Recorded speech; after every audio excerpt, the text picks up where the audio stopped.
ከመጀመራችን በፊት ትንሽ ጊዜ እንውሰድ። ይህን ባይለን ሊላችሁ አስቡት።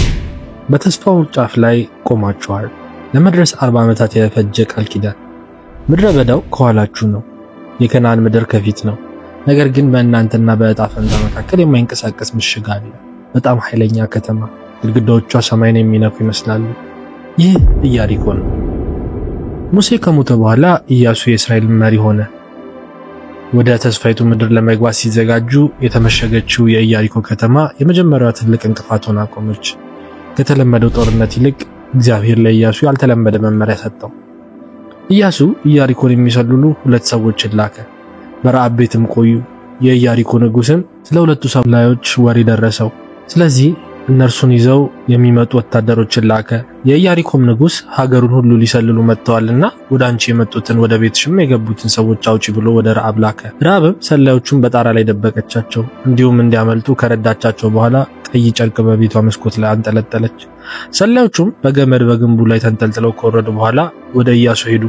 ለረዓብም እነርሱ ከተማይቱን በሚያጠፉበት ጊዜ እርሷና ቤተሰቦቿን እንደሚያድኗት ቃል ገቡላት። እስራኤላውያን አሁን የመጡበት ሀገር ከነዓን ይባላል ወይም የተስፋው ምድር ተብሎም ይጠራል። ምክንያቱም እግዚአብሔር ለአባቶቻቸው ከረጅም ዓመት በፊት የሚያወርሳቸው ተስፋ ሰጥቷቸው ነበርና ነው። ወደ ከነዓን ምድር ከገቡ በኋላ ምድሪቱ የምታፈራውን ፍራፍሬና እህል መመገብ ጀመሩ። ከሰማይ እግዚአብሔር የሚልክላቸው መናም አቆመ። በኢያሪኮ አጠገብም ሰፈሩ። ኢያሪኮ በዙሪያዋ ረጅም ግንብና ትላልቅና ጠንካራ በሮች የነበሯት ከተማ ነበረች። የኢያሪኮ ነዋሪዎች ስለ እስራኤላውያን ሰምተው ነበር። በዚህም ምክንያት እስራኤላውያንን እጅግ በጣም ፈሯቸው። እስራኤላውያን በሰፊው ምድረ በዳ ውስጥ ለረጅም ጊዜ ሲጠብቁት የነበረው ተስፋ ቃል ዳር ቆመው ነበር። ከኋላቸው የ40 ዓመት መንከራተት ነበር። ከፊታቸው ከነዓን ይኸውም ወተትና ማር የምታፈሰው ምድር ነበረች። ነገር ግን በፊታቸው እንቅፋት ገጥሞት ነበር። ኢያሪኮ ጠንካራ ግንቦች ያሏት፣ የእስራኤልን አምላክ የሰሙ ተዋጊዎች የሚጠብቁባት ኃያል ምሽግ ነበር። አንድ ቀን ምሽት ኢያሱ በኢያሪኮ አቅራቢያ ቆሞ እያሰላሰለ ሳለ አንድ ሰው በፊቱ ታየ። የሚያንጸባርቅ ጋሻ የለበሰ የተመዘዘም ሰይፍ በእጁ አለ። ኢያሱም ደንግጦ ወደፊት ወጣና እንዲህ ሲል ጠየቀ፣ አንተ ከኛ ወገን ነህ ወይስ ከጠላቶቻችን ወገን አለው። የእግዚአብሔርም ሰራዊት አለቃ እኔም የጌታ ሰራዊት አለቃ ሆኜ መጥቻለሁ አለ። ኢያሱም ወደ ምድር በግንባሩ ተደፍቶ ሰገደና ጌታዬ ለባሪያው የሚነግረው ምንድነው አለው።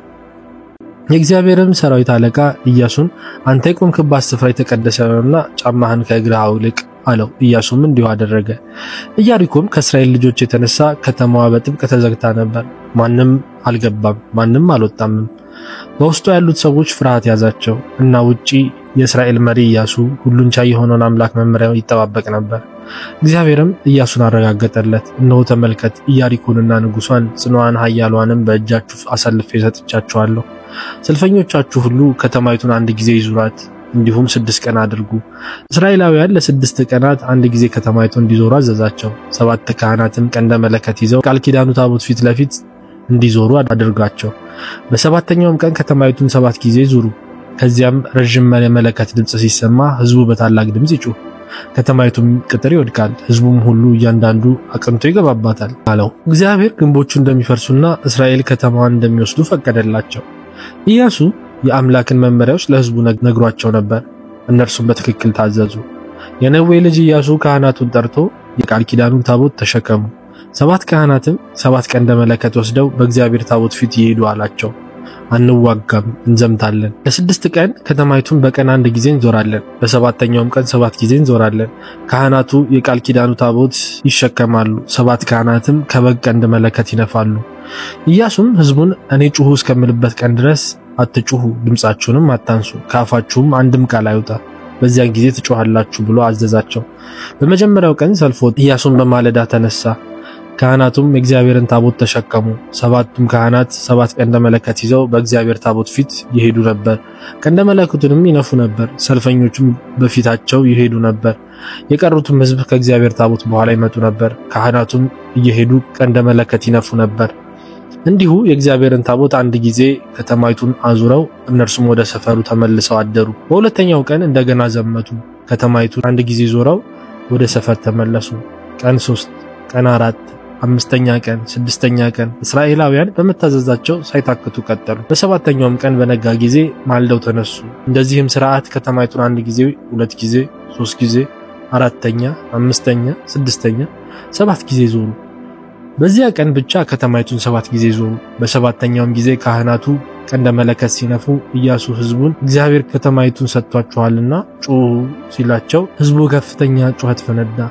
ምድርም ተንቀጠቀጠች፣ ቅጥሩም ወደቀ። ሕዝቡም ሁሉ እያንዳንዱ አቅንቶ ወደፊቱ ወደ ከተማይቱ ወጣ፣ ከተማይቱንም ወሰዱ። ኢያሱም ምድሪቱን የሰለሉ 2ቱን ሰዎች ወደ ጋለሞታይቱ ቤት ግቡ፣ እዚያም ሴቲቱንና ያላትን ሁሉ እንደማላችሁላት አውጡ አላቸው። ሰላዮቹም ብላቴናዎች ገብተው ረዓብን አባቷንና እናቷን ወንድሞቿንም ያሏትም ሁሉ ቤተ ዘመዶችንም ሁሉ አወጡ። ከእስራኤልም ሰፈር በውጭ አስቀመጧቸው። ከተማይቱንም በእርሷ የነበረውን ሁሉ በእሳት አቃጠሉ። ነገር ግን ብሩንና ወርቁን የናሱንና የብረቱንም ዕቃ በእግዚአብሔር ግምጃ ቤት አደረጉት። የኢያሪኮ ግንብ ፈራርሶ እስራኤላውያን ከተማይቱን ያዙ። ከረዓብና ቤተሰቧ በስተቀር ሁሉንም ነገር አወደሙ። ኢያሱ ኢያሪኮን የሚገነባውን ሁሉ እርግማን ተናገረ። ከተማይቱን የተቆጣጠሩት በእምነት እንጂ በሰይፍ አይደለም። የኢያሪኮ ጦርነት በታዛዥነት የተገኘ ድል ነበር። ግድግዳውን ያፈረሰው ወታደራዊ ኃይል ሳይሆን በእግዚአብሔር ኃይል ያለ እምነት ነው። አንዳንድ ጊዜ የእግዚአብሔር እቅዶች ያልተለመዱ ይመስላሉ። አንዳንድ ጊዜ ትዕግስት ይጠይቃሉ። ስንታመን እና ስንታዘዝ ግን ጠላቶቻችንን ይዋጋል። ልክ ኢያሪኮ እንደወደቀች በእምነት ስንመላለስ የሕይወታችን መሰናክሎች ይፈርሳሉ። ድል በመታዘዝ ይመጣል። እስራኤላውያን እንግዳ የሚመስሉትን የአምላክ መመሪያዎች ይከተሉ ነበር እንጂ የተለመዱትን ወታደራዊ ዘዴዎች አልተጠቀሙም። መታዘዛቸው ወደማይቻል ድል አመራ። እግዚአብሔርን መታመንና መታዘዝ መንገዶቹን ትርጉም በማይሰጡበት ጊዜ እንኳን ወደ ስኬት ያመራል።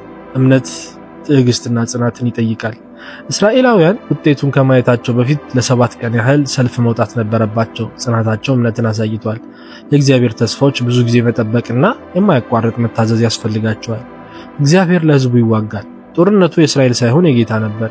የኢያሪኮ ግንብ መፍረስ ከተፈጥሮ በላይ የሆነ ድርጊት ነበር። ከራሳችን ጥንካሬ ይልቅ በእግዚአብሔር ስንታመን እኛ መገመት በማንችለው መንገድ ድልን ያመጣል። ፍርድና ምህረት። ኢያሪኮ የተፈረደችው በክፋቷ ነው። ረዓብ ግን በእምነቷ ምክንያት ተረፈች። እግዚአብሔር እምነትንና ንስሐን ያከብራል፣ በፍርድም መካከልም ቢሆን። የኢያሪኮ ጦርነት የእግዚአብሔር መንገዶች ከኛ የበለጠ እንደሚሆኑ ኃይለኛ ማሳሰቢያ ነው። የኢያሱ ታዛዥነትና የእስራኤል እምነት ከነዓንን ድል ለማግኘት የሚያስችል ተአምራዊ ድል አስገኝቷል። ዛሬ ለአማኞች የታሪክ መንገዱ ያልተለመደ ቢመስልም በእግዚአብሔር ተስፋዎች ላይ መተማመንን ያበረታታል። ስለተመለከታችሁ እናመሰግናለን። ለተጨማሪ የመጽሐፍ ቅዱስ ታሪኮች ላይክ፣ ሼር እና ሰብስክራይብ ማድረግ አትርሱ። ለእግዚአብሔር ምስጋና ይሁን። አሜን።